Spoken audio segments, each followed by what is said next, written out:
Hello, dear B.E.F people. Today you have a wild story in store for you. Today I'm telling you a crazy, crazy tale that happened in 2005. I was 11 years old.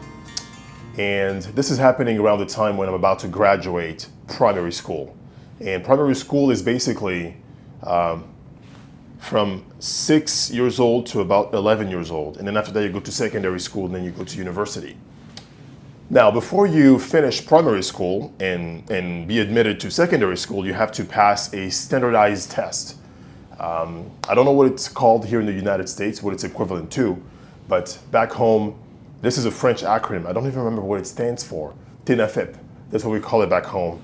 And it's a very stressful test, just like any big test that you have to take. So it's a national level test, so standardized as I said. And every kid has to pass it. So in the weeks leading up to the test, you are stressed out. Big time stressed out. You're studying, you're doing all these things. And at school, you're also doing practice tests. I went to a Catholic school, rather strict, very strict in fact, no nonsense kind of school. And I remember the week leading up to the test, and the test was going to be on a Saturday. And the whole week leading up to that Saturday, we took practice tests every day. So we came to school, we sat down, we took various practice tests.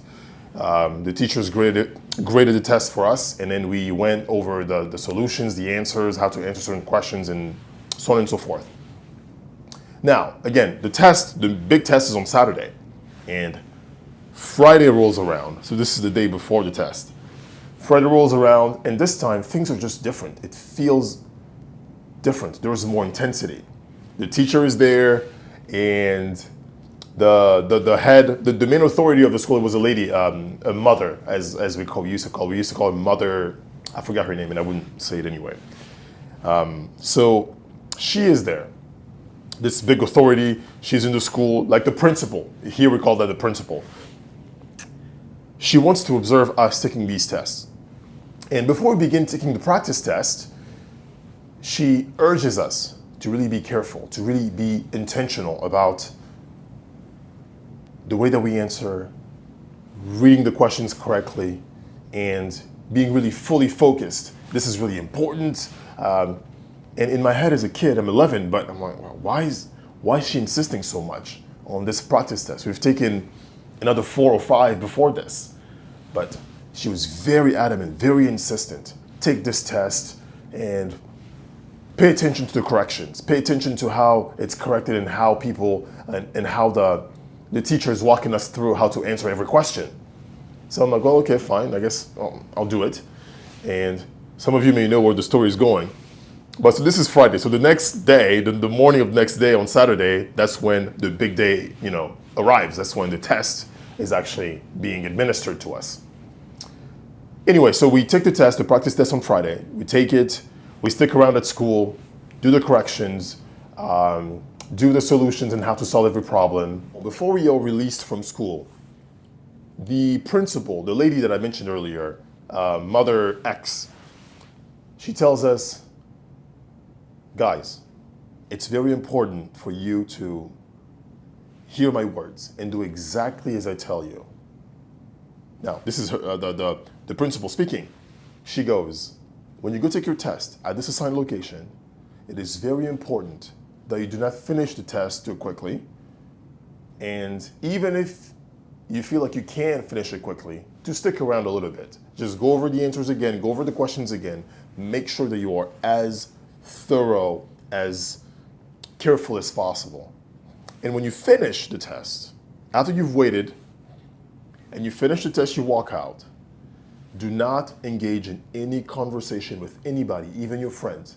I want you all to come back straight to school or head straight to your house. Do not speak to anybody.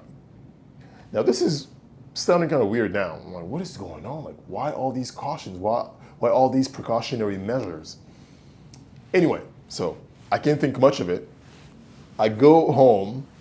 I don't even know if I slept that night. It was an anxiety-inducing event, as you can imagine, a big test. At the time, it was the biggest exam that I'd ever taken.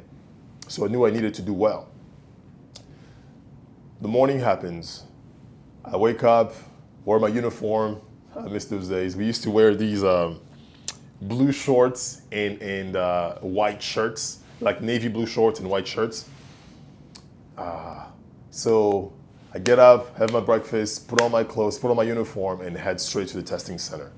I get there, all is well. They check my ID, make sure that I am who I say I am, and I'm seated, and they start passing around the actual test. You know, my heart is beating, like I'm nervous. And my test gets before me, in front of me. I'm about to start solving the questions. And I read the first question. I'm like, wait, hold on. That looks familiar. Ah, sweet, great. These practice tests are very useful after all. Second question. I'm like, hold on, this is starting to look kind of weird. Third, fourth, fifth, sixth, seventh. The whole test, I kid you not, is the exact same practice test that we took the day before on that Friday. I couldn't believe it. I'm a kid, I've never been a part of anything like this. I'm like, how is it that my teachers guessed exactly all the answers, all the questions that were going to be there? So, needless to say, I knew all the answers. I had done it before, and I had sat through a very thorough and calculated correction of said test.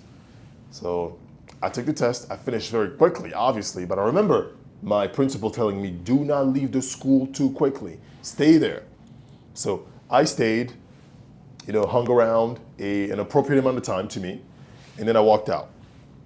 I walk out, and as soon as I walk out, I see one of my classmates. We lock eyes, and no words needed to be spoken. We knew what was up. Like, we knew that, okay, something happened here. This was kind of weird. So we head home. We head home.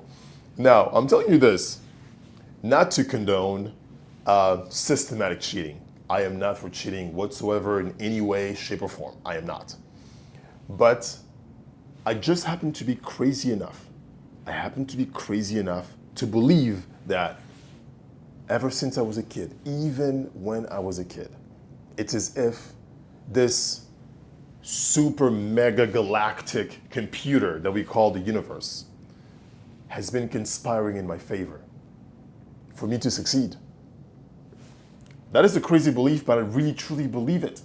And as I look around, I see reasons, further evidence to strengthen that belief, if that makes sense.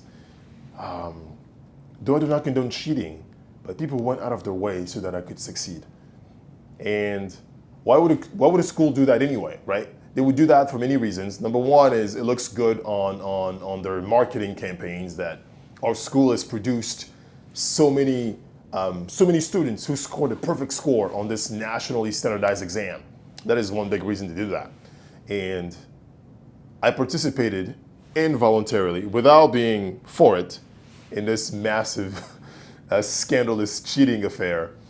But yeah, I just believe that through any effort of my own or otherwise, I will succeed. That good things are just following me. Reasons for me to succeed are just following me, and it'll never stop. And this is partly why we do this B.E.F thing, why we have this channel, to show you that all you have to do is look. If you believe it to be true, that the universe conspires in your favor, you will find supporting evidence for that belief. And as a result, that belief gets stronger and stronger and stronger, and you see your good in everything around you. So yeah, that's this wild story of favor. What a favor tale.